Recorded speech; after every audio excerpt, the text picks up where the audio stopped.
Sawadee Penyamani, c'est Kwamrak, je suis guérisseur, masseur et formateur. Tout d'abord, je suis certifié en massage sur 10 massages en France, dont le massage thaï, également certifié en Thaïlande au niveau du massage thaï et certifié formateur.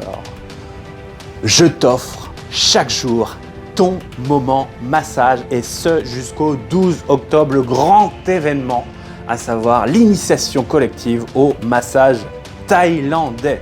Si tu n'es pas encore inscrit, eh bien fais-le maintenant puisque il vaut mieux vouer un culte à Macron que ne pas faire partie de ce grand événement. C'est tout de suite, maintenant, juste en dessous et on commence par la capsule.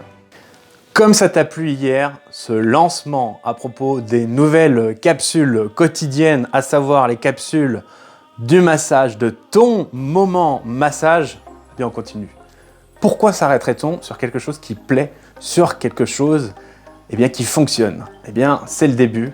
Je peux te dire que longue vie à cette série, jusqu'au 12, tout du moins. Après, on verra. Eh bien, hier, on a parlé justement de l'utilité du massage, c'est-à-dire pourquoi, en fait, pourquoi irait-on se faire masser au niveau, dans la tradition orientale. Pourquoi choisirait-on le massage oriental? Aujourd'hui, on va parler du déroulement d'une séance, sans pour autant rentrer dans le protocole, puisque ça, c'est une formation à part entière pour savoir les mouvements du protocole. Ce n'est pas le but des capsules. Donc, le déroulement d'une séance de massage oriental, c'est très important le contexte. Vous voyez, par exemple, je vais encore, vous allez dire, oh, il va encore parler de massage thaï. Oui, mais c'est mon champ d'expertise et je suis passionné, je suis obsédé par le massage thaï. C'est vraiment une obsession, mais de toute façon dans la vie, quand on veut être dans l'excellence, qu'on veut tout le temps se perfectionner au maximum, on doit être obsédé. Si on n'est pas obsédé, eh bien c'est un autre praticien, un autre professionnel qui sera expert à notre place. On ne sera qu'un sous-expert. Donc, tu vois, le massage thaï, c'est un massage au niveau du contexte qui va se réaliser soit sur une natte, soit sur un très fin tapis, soit sur un matelas, on va dire, d'épaisseur très mesurée, mais on va ressentir la culture thaï. C'est-à-dire que la culture thaï, c'est une culture où la rudesse est omniprésente. Les Thaïs sont rudes. Les Thaïs, c'est un mode de vie rude. Ils aiment manger pour beaucoup à même le sol. C'est-à-dire que leur organisme, tout leur métabolisme, etc., est habitué à la rudesse. Voilà. Donc, au niveau du contexte, voilà, après je vais recadrer sur le massage oriental, mais au niveau du contexte, on va voir ce côté rude qui va se ressentir jusque dans le tapis de massage. Moi, je peux te dire au niveau d'expérience, j'ai été me faire masser dans les montagnes, dans la jungle, et par une tribu thaï. C'était la doyenne de village qui m'avait massé. Elle devait avoir quelque chose comme 80 ans, elle avait plus de dents, rien du tout. Mais je peux te dire, elle avait de la force, mais incroyable, pour te dire quand même le mode de vie sain, quoi. Et elle m'avait massé à même le sol.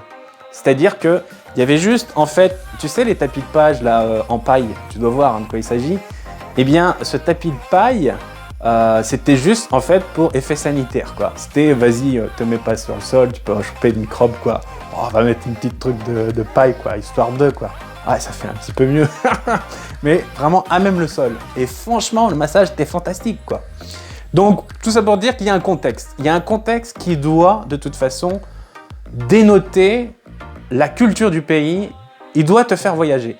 Quand on va chercher un massage, quand on rentre dans un salon de massage ou chez quelqu'un, un particulier, qui a son compte mais qui fait ça chez lui, ou peu importe, il doit y avoir un contexte, on doit avoir un appel au voyage, on doit ressentir la culture dans le moindre détail. Donc le contexte est ultra important. Donc au niveau du massage oriental, c'est-à-dire qu'à partir du moment où on met le pied en fait dans l'endroit où on va être massé, on commence déjà à voyager puisque tous les sens sont en appel. On n'a pas seulement le sens toucher. Un massage, ce n'est pas que le toucher, c'est pas recevoir seulement un toucher. C'est aussi des odeurs, fragrance, c'est aussi comme si on goûtait les plats en fait avec les images. C'est tellement puissant des fois, c'est comme si on se voyait dans une scène, on goûte les plats, on a même cet aspect épicé des plats thaï si on se fait masser ou des choses comme ça. L'Orient, je peux moins en parler, j'ai pas encore été en Algérie, ça va venir, mais c'est prévu là, avant la fin de l'année. Mais tous les sens sont vraiment sont mis en branle. Même le regard au niveau de la vue, si c'est pas la vue physique, c'est la vue de visualisation, c'est la vue énergétique en fait, c'est qu'on visualise avec ses yeux énergétiques des images, on se voit dans telle ou telle circonstance et vraiment on doit se situer dans une scène qui n'est pas déplacée, décalée par rapport à ce qu'on reçoit. Ça doit être une scène vraiment qui est afférente au massage prodigué. Donc c'est pour ça que le contexte est ultra important. Au niveau du massage oriental, on va arriver déjà, il va y avoir des encens. C'est-à-dire que ça c'est pas quelque chose, par exemple, vous n'allez pas retrouver dans le massage thaï. On parfume pas, on met pas des encens. T'arrives, ça sent l'encens.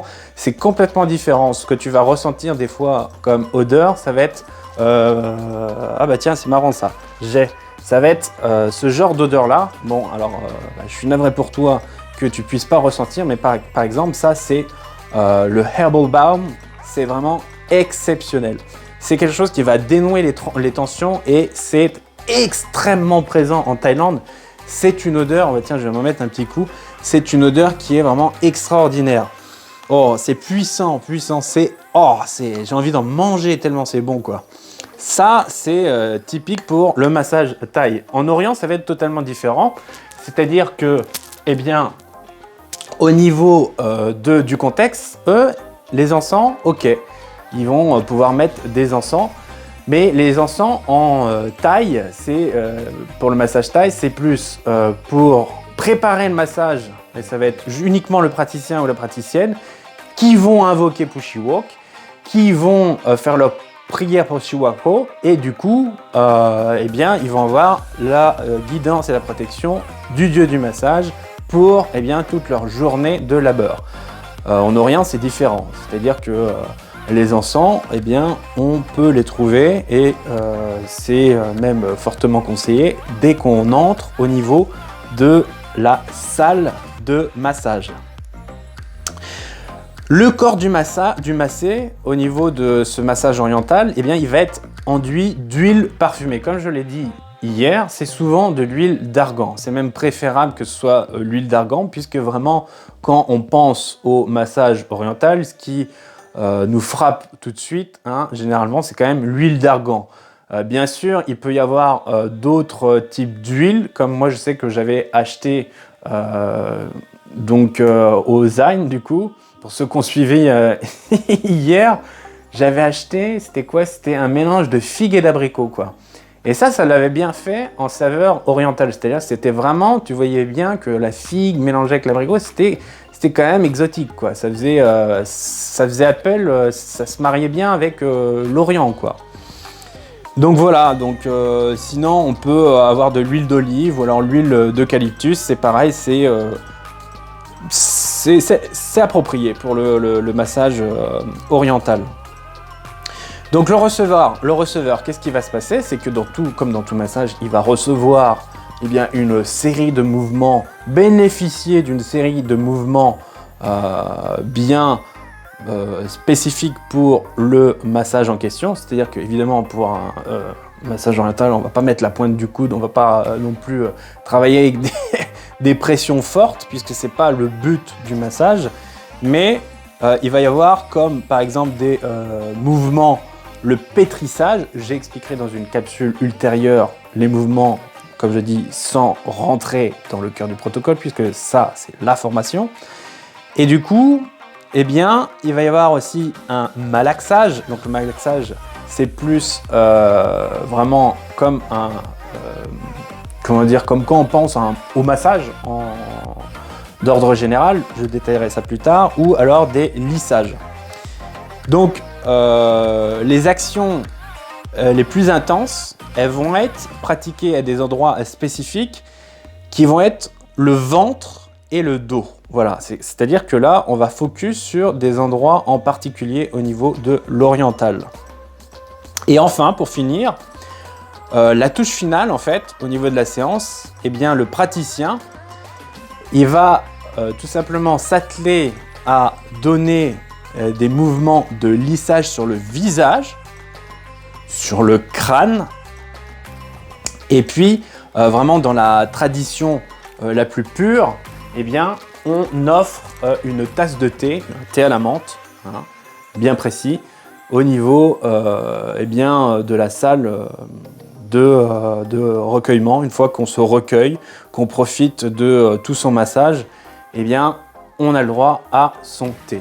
Moi, je sais que personnellement, au niveau de l'oriental, j'aime énormément, au niveau des femmes, finir non seulement par le visage, mais aller jusqu'à la pointe des cheveux. C'est-à-dire que vraiment, je fais un massage crânien et je vais d'abord eh bien, mobiliser toute la partie eh bien, crânienne, le cuir chevelu, voilà.